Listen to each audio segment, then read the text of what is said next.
a una nueva edición del programa En Palabras Simples del canal del Poder Judicial. Desde la Corte Suprema, como siempre, les doy la bienvenida a que hoy nos acompañen en un interesante tema que, cierto, les vamos a mostrar. Pero antes, quiero presentarles a quien nos acompaña, cierto, él es Belisario Prats, abogado especialista en Derecho Económico. ¿Cómo está, Belisario? Muchas gracias por estar hoy en nuestro programa. Muchas gracias a usted por la invitación. Perfecto. Antes de iniciar, cierto, con la conversación, quiero adelantarles que hoy vamos a hablar de el CAE, ¿cierto? Porque la Corte Suprema tiene novedades sobre este tema a través de un fallo en donde rechazó, ¿cierto?, un recurso de casación. Vamos a ver la siguiente información antes de adentrarnos más en el tema.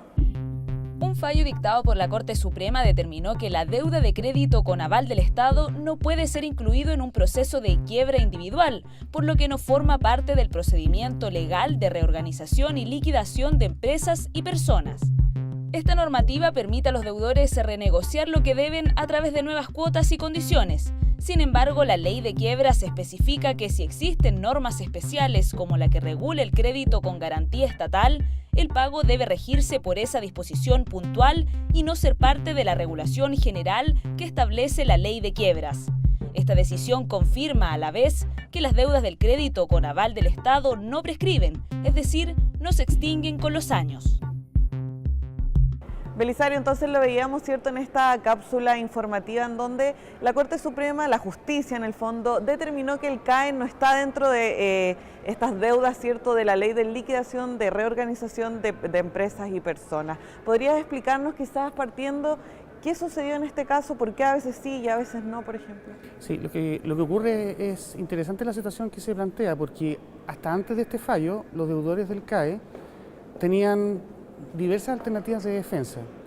La posibilidad de demandar colectivamente cláusulas abusivas de los contratos de financiamiento, como son las demandas que yo patrocino en contra de 6 bancos, pero también estaba la ilusión, podríamos llamarla así, de que las deudas del CAE pudieran ser incluidas dentro del procedimiento concursal, para que a la luz de la ley de reorganización y liquidación de personas naturales y jurídicas se pudiera eliminar esta deuda.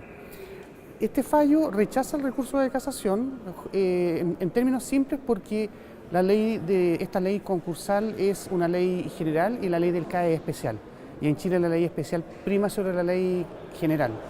Exacto, eso fue una de las justificaciones más destacadas dentro de este fallo, ¿cierto? Porque el CAE se regula por otra parte, sobre todo la deuda, ¿verdad?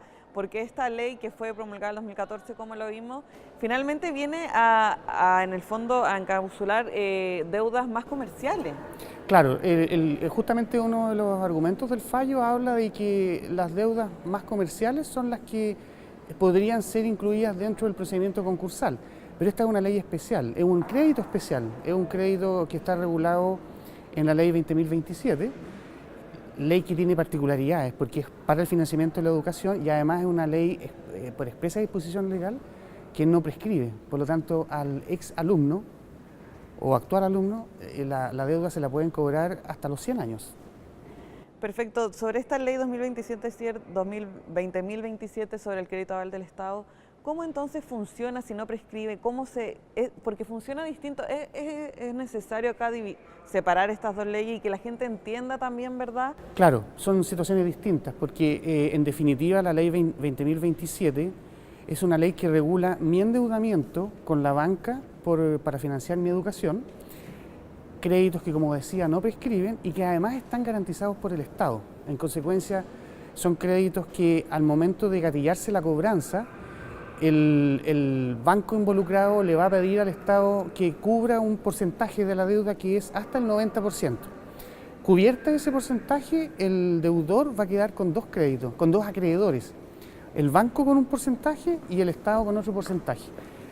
Créditos que no prescriben, como decíamos, y en el caso del Estado como acreedor, esta misma ley le da herramientas a la tesorería directamente para retener, por ejemplo, devoluciones de impuestos de los deudores afectados. Se intentó hace un tiempo recurrir de protección en cuanto a esta gestión de la tesorería de retener devolución, porque es una gestión bien solapada. O sea, el deudor espera la devolución de impuestos y resulta que se la retuvieron, punto, sin ninguna explicación, sin presión mediática, nada. Pero es que resulta que es realmente un embargo directo gestionado por la tesorería respecto de los fondos que a uno le van a devolver. Pero a ver, emisario, hoy en día son miles de chilenos y extranjeros que tienen la opción de tomar un crédito para poder estudiar. Es una necesidad básica. Es una necesidad. Una de las discusiones que existe es que finalmente también esto es un derecho, se supone, dentro de la Constitución. Entonces, ¿qué se le puede decir a todas esas personas que hoy, tienen esta deuda y que, por ejemplo, no tienen cómo pagarla? Estas personas tienen el derecho a defenderse. No es una falta a la ética defenderse. Está dentro de nuestra legislación civil la posibilidad de hacerle presente al tribunal que el acreedor, el banco en este caso, me está cobrando una deuda creada sobre la base de la injusticia o sobre la base de situaciones abusivas. Por ejemplo, haciéndome firmar en mi calidad de estudiante contratos que establecen la posibilidad de que el banco llene el pagaré en representación del deudor y lo complete por el monto deudado en representación del deudor. Esas son cláusulas abusivas. Además, estos mandatos los bancos le dieron el carácter de mandatos irrevocables, lo que es expresamente ilegal. Perfecto, también otro punto importante es los intereses que finalmente se terminan pagando, que también en parte genera también todo este como movimiento o discusión que existe en torno al tema. Bueno, justamente lo que usted dice es muy cierto. Y aparte de los intereses, si yo faculto al acreedor para llenar el pagaré, van a llenarlo con el capital, reajustes, intereses que usted mencionaba, gastos, comisiones, honorarios de cobranza judicial. Por lo tanto, el encarecimiento de la deuda se multiplica por 2 y por 3. Pero sobre la base, como decía, de contratos con cláusulas abusivas. Por lo tanto, la gente, volviendo a su pregunta, tiene todo el derecho a defenderse, haciéndole presente al tribunal que la cobranza de este crédito nace de situaciones injustas, situaciones abusivas. Y eso hay que hacérselo valer a los tribunales civiles. Volviendo al tema de la justicia, ¿cierto? Este fallo que marcó un precedente en el tema también, finalmente actuó bajo la normativa, ¿verdad? Claro. Pero la ley 20.027, ¿qué opciones en el fondo entrega a las personas que tienen esta deuda para poder pagarla de mejor manera? A ver, yo personalmente pienso que la ley 20.027, más que darle opciones al estudiante endeudado, protege intereses de terceros.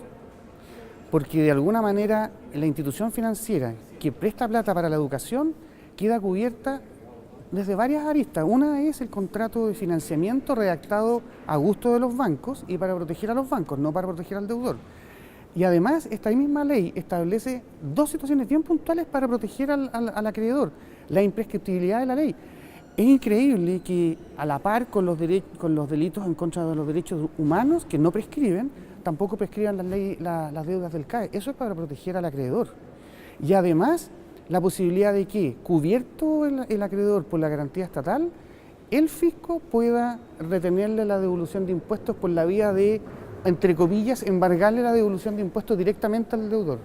Claro, porque finalmente no hay opción, ya está más que claro que esta deuda pueda agregarse a las otras deudas comerciales, porque finalmente está especificada como no una deuda comercial. Eso es bien interesante, porque si bien conceptualmente hablando no es una deuda comercial, sino que es una deuda de interés social, la mecánica de cobro por parte de la banca en tribunales es como si fuera un crédito de consumo.